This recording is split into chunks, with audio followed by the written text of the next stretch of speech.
Olá, paz do Senhor Jesus. Para mim é uma alegria estar aqui e aquilo que é importante para mim talvez seja importante para você. Eu estava conversando com uma amiga e eu acho que é interessante a gente falar sobre isso. A gente estava falando sobre alguns transtornos de personalidade e estávamos falando sobre o livre-arbítrio nisso tudo, né? E eu queria falar sobre o que é livre-arbítrio, né? O que a maioria das pessoas entendem do que seja livre-arbítrio.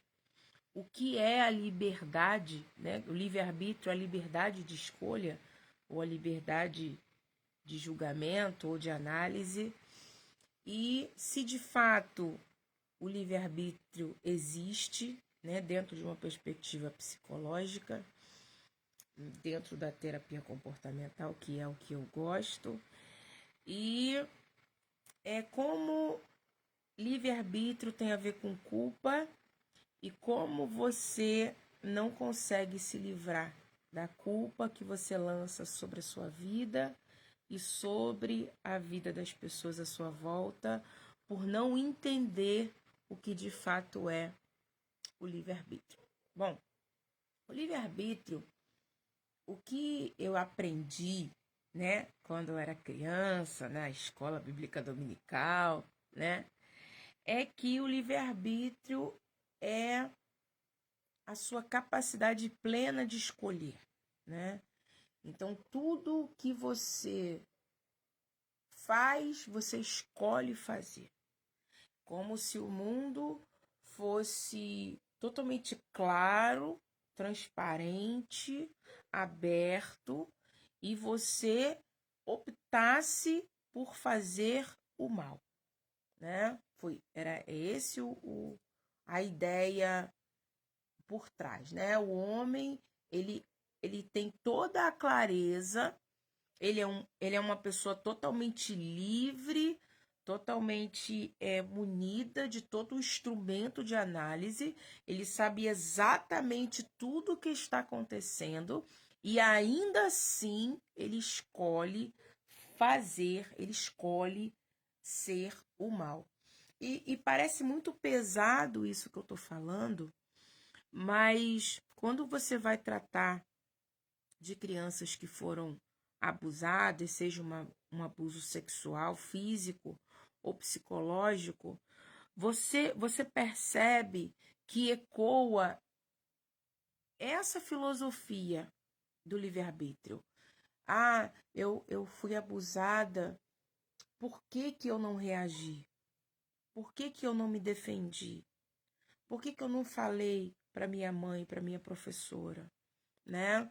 Eu vejo que as pessoas que sofreram abuso, elas tendem a achar que elas tinham um livre-arbítrio pleno para poder evitar aquela situação de abuso.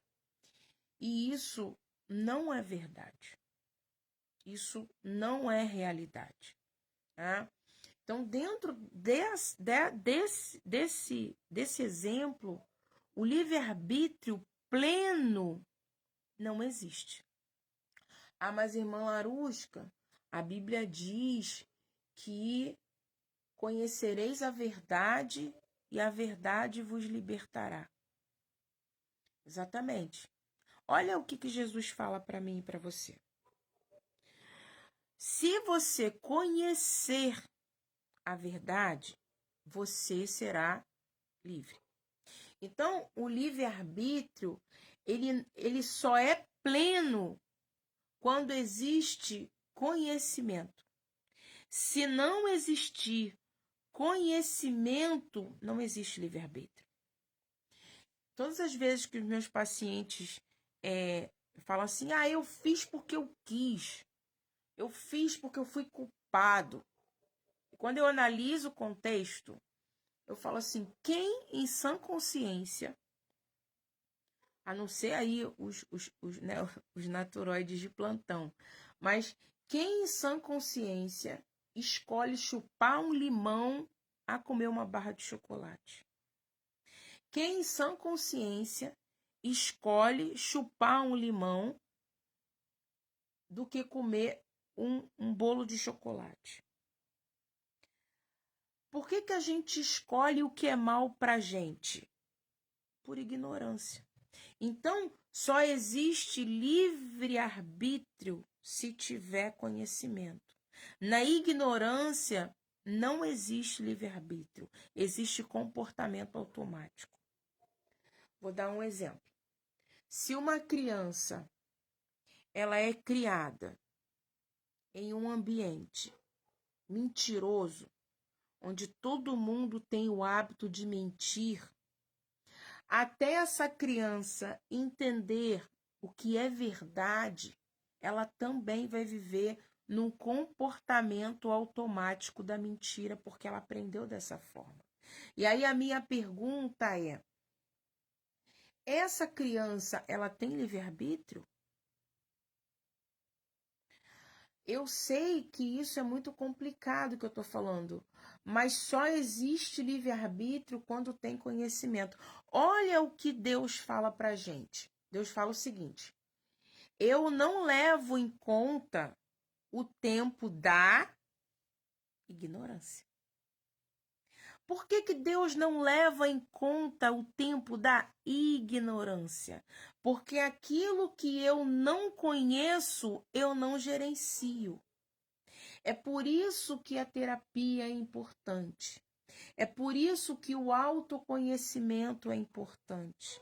É por isso que é importante eu entender e trazer à luz da consciência quais os meus pensamentos, quais os meus comportamentos. Vou dar um exemplo. Um neuropsicólogo trouxe um exemplo que eu achei muito interessante. Ele diz o seguinte: se um adolescente, se uma criança é abandonado pela mãe, que é loira, na primeira infância, ele é abandonado por uma madrasta, que é loira. Na vida adulta, ele se apaixona por uma menina loira que o abandona. Ou seja, dentro da estrutura cognitiva dele, está programado que todas as loiras que aparecem na vida dele vão o abandonar. Chega lá na fase adulta, aparece uma mulher loira. Dificilmente, se ele não tiver essa consciência de que ele está sendo pré-programado gradativamente para esta rejeição, ele vai olhar para a loira e vai dizer assim: tô fora. Se não tiver a luz da consciência sobre os pensamentos, não existe. Oi Maria. Não existe livre-arbítrio. Se uma pessoa, se uma criança, ela experimentou o abandono, a rejeição, a vida inteira, ou ela vai tender a se aproximar de pessoas que a rejeitam e estejam emocionalmente não disponíveis, ou ela vai tender a ignorar totalmente as suas emoções e vai ser também um abandonador. Não existe meio termo. Então, assim, aonde está o livre-arbítrio nisso? Aonde está o livre-arbítrio na dor? Onde está o livre-arbítrio no trauma? Onde está o livre-arbítrio em situações que não te foram apresentadas de forma clara? Larusca, mas lá em Gênesis, Deus deu a Adão e Eva a opção, disse que não era para comer o fruto, e eles escolheram comer. Exatamente, olha o que Deus fez. Deus disse assim: dessa fruta não comam. Olha como é que Deus foi claro nas orientações. Nessa fruta você não come, mas existem outras opções. Essa e essa. O livre-arbítrio bíblico, o livre-arbítrio de Deus, ele parte do conhecimento. Ele parte do autoconhecimento, do conhecimento de Deus, do conhecimento do outro. Não existe livre-arbítrio em um mar de ignorância. Geralmente, no mar da ignorância, a gente só vai reproduzir aquilo que foi ensinado. Vou dar um outro exemplo. Alguém chega para mim e fala assim: olha, uma coisa que eu nunca fiz na vida, vou pensar aqui, alguma coisa que eu nunca. Não, fala uma coisa que eu fiz. Bolo. Alguém chega para mim e fala assim: olha, para ser santo agora, você precisa fazer bolo. Toma, faz o bolo. E aí eu nunca fiz bolo, eu nunca vi ninguém fazendo bolo, eu não sei como é bolo, eu não tenho ideia de como se faz bolo. Ah? E aí vem uma pessoa e diz assim, tá escrito na Bíblia, é como se a Bíblia fosse, né, a receita, né? Então aqui, olha aqui, ó, pá, tá escrito aqui, faz aí. Aí tá lá, trigo, ovo, açúcar. Só que, para eu entender a receita, eu preciso também ter tido contato com o ovo. Se eu não sei o que é se eu não sei o que é um ovo, se eu não sei como se quebra um ovo, como que eu vou fazer um bolo? Como que eu vou seguir a receita? Se eu não sei o que é um trigo, como que eu vou seguir a receita? Se eu não, é uma xícara. Se eu não sei o que é uma xícara, como eu vou fazer um bolo? Então perceba que para eu ter um livre-arbítrio de escolher fazer o bolo, eu preciso ter tido contato com a receita, eu preciso ter tido contato com a xícara, contato com o açúcar, contato com o bolo, eu preciso de experiências prévias. Se eu não tenho essas experiências prévias, eu não tenho como ter livre-arbítrio, eu não tenho como fazer o bolo. E por isso que eu acho muito interessante, porque quando Jesus ele vem para a Terra, né, quando ele se faz homem como eu e como você, é como se ele pegasse a gente pela mão, sabe? E falasse assim, vem cá, vou te ensinar a fazer bolo. Sabe? Passo a passo vai ensinando, ó, isso aqui é um ovo, isso aqui é uma xícara, ó, aqui, ó, tá vendo, ó? Vou te ensinar, ó, bota aqui, porque, na verdade, o livre-arbítrio, ele tá muito mais ligado a se você sabe ou não fazer. Se você sabe ou não a natureza das escolhas que estão envolvidas. Se você não sabe a natureza de como as escolhas estão envolvidas, você não tem livre-arbítrio. E olha que interessante. Às vezes nós ficamos carregamos muitas mágoas porque a gente não entende a natureza do livre-arbítrio. A gente acha que o livre-arbítrio é a opção que é simplesmente a opção livre da pessoa, como se nós, seres humanos, fôssemos capazes de experimentar o livre-arbítrio de forma plena, sem um prévio conhecimento. Então a gente pensa o seguinte, poxa, minha mãe me abandonou porque ela quis. O meu pai me abandonou porque ele quis. Ele podia ter escolhido ficar comigo e não ficou. Ela podia ter escolhido ficar comigo e não ficou. A minha esposa me abandonou porque quis. O meu marido me abandonou porque ele quis. E, na verdade, claro que existem pessoas que abandonam outras pessoas porque querem. Eu não estou falando isso. Mas, para eu entender o que de fato é um livre-arbítrio, se essa pessoa realmente me abandonou, eu preciso me aproximar. Eu preciso entender. Preciso compreender. Preciso ouvir. Eu preciso saber se essa pessoa ela teve os conhecimentos prévios para determinar se de fato ela realmente quis ou se foi um resultado das circunstâncias. E olha que interessante, porque quando você começa a entender que as pessoas não são mais porque são perversas, porque escolhem ser ruins, mas é porque elas são levadas por circunstâncias, por um somatório de circunstâncias que fizeram ela tomar essa atitude, você começa também a ser mais compreensivo com você mesmo. Poxa, eu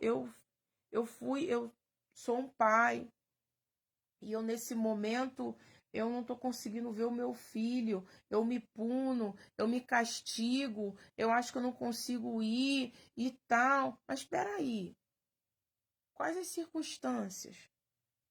Será que se eu tivesse tais circunstâncias eu agiria da mesma forma?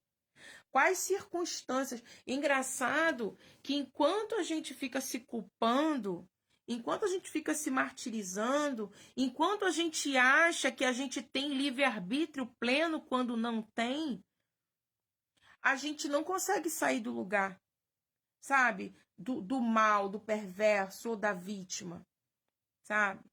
Então, assim, a primeira coisa é: eu tenho um livre-arbítrio pleno, eu tive uma escolha livre. Se você teve uma escolha livre, eu sinto muito, vai se converter. Mas se você não teve uma escolha livre, se você foi conduzido pelas circunstâncias, quando o seu livre-arbítrio foi restrito por causa da ausência de conhecimento sobre si mesmo e sobre o outro, perdoe-se, desculpe-se, se acolha. Sabe? Se Deus, que é pleno e justo, leva em conta a sua ignorância para não te culpabilizar, por que nós não fazemos isso conosco e com os outros? Sabe? Nós somos resultado, nós somos muito mais resultado do meio em que fomos educados do que da nossa própria escolha. Muito mais. Para chegar no top de livre-arbítrio pleno, você precisa ter muito conhecimento sobre si mesmo. Não é um dia acordei e você diferente. Existem pensamentos automáticos, existem esquemas, existem comportamentos automáticos.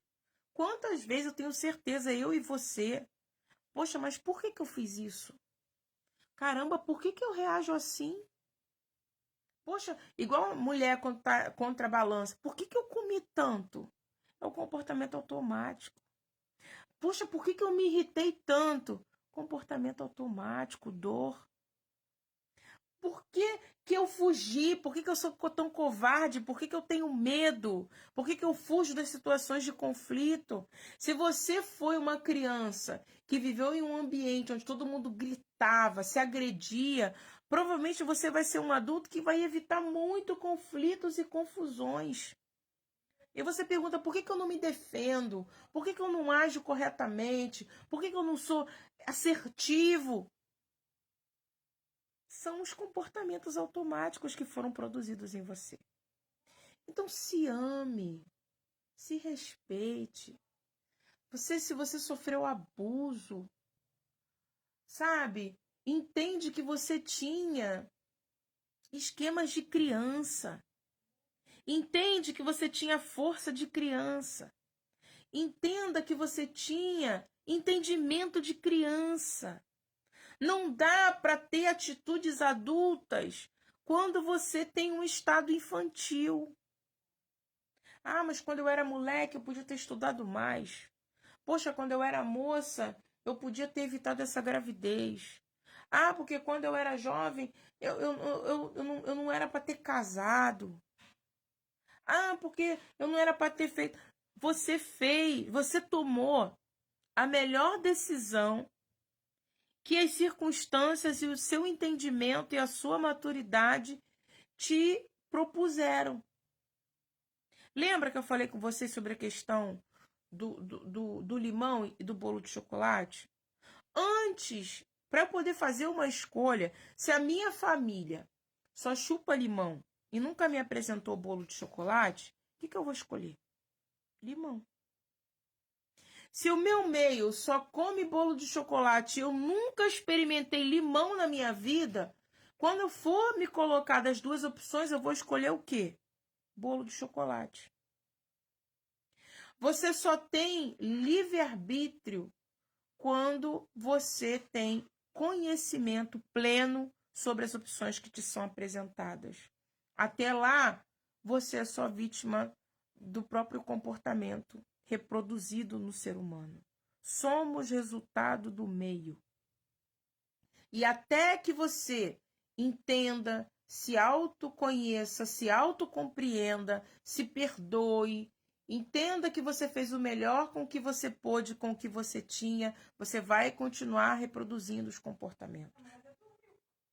E, infelizmente, o livre-arbítrio não se fará presente. Livre-arbítrio é uma dádiva, não é um castigo.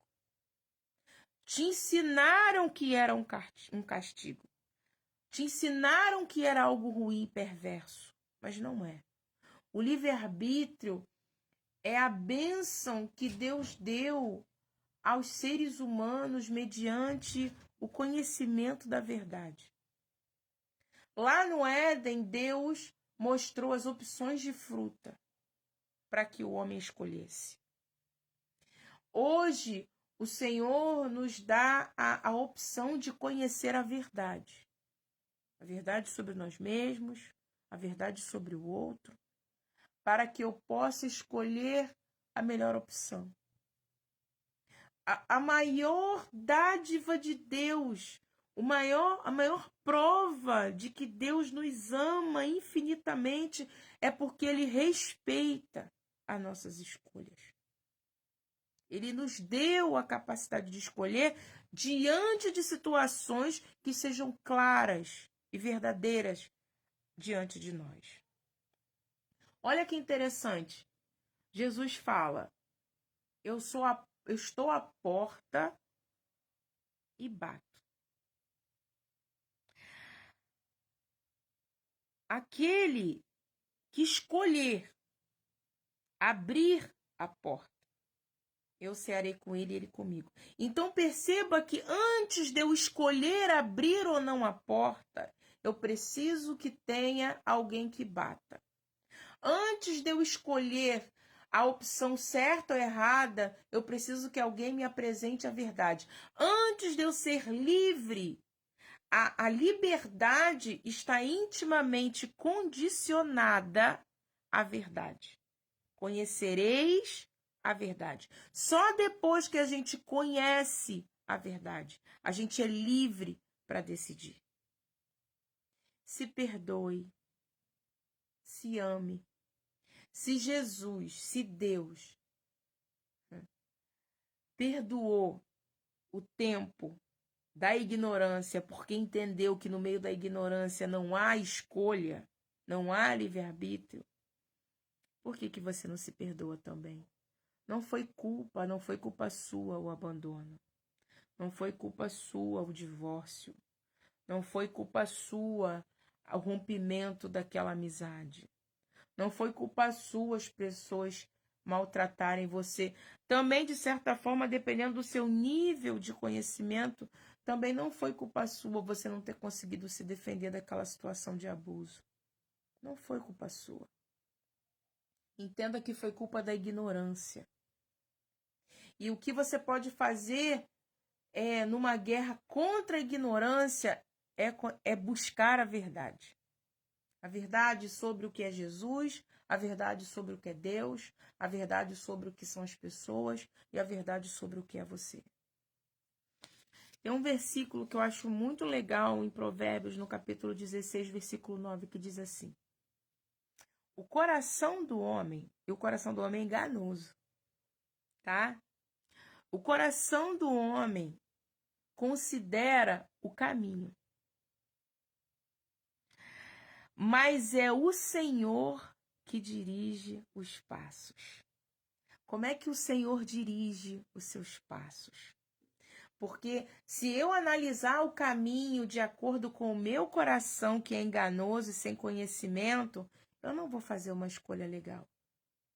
Então, olha o que Deus faz. Ele me mostra a verdade do caminho e conta que eu faça a melhor escolha. E é assim que o Senhor dirige os meus e os seus passos, com conhecimento. Eu preciso saber o que é um bolo. Eu preciso saber o que é um limão. Na hora certa, o Senhor vai mostrar para você a clareza dos caminhos. O que de fato são os caminhos. Para que você, com discernimento e pelo Espírito Santo, escolha o melhor. Essa forma é como Deus dirige os seus caminhos, ampliando o seu conhecimento. Como a Bíblia diz, Jesus crescia só em graça? Não. Jesus crescia em graça, em estatura e em conhecimento. Busque o conhecimento sobre si mesmo. Ele fará você se livrar da culpa e experimentar os caminhos dirigidos por Deus. Paz,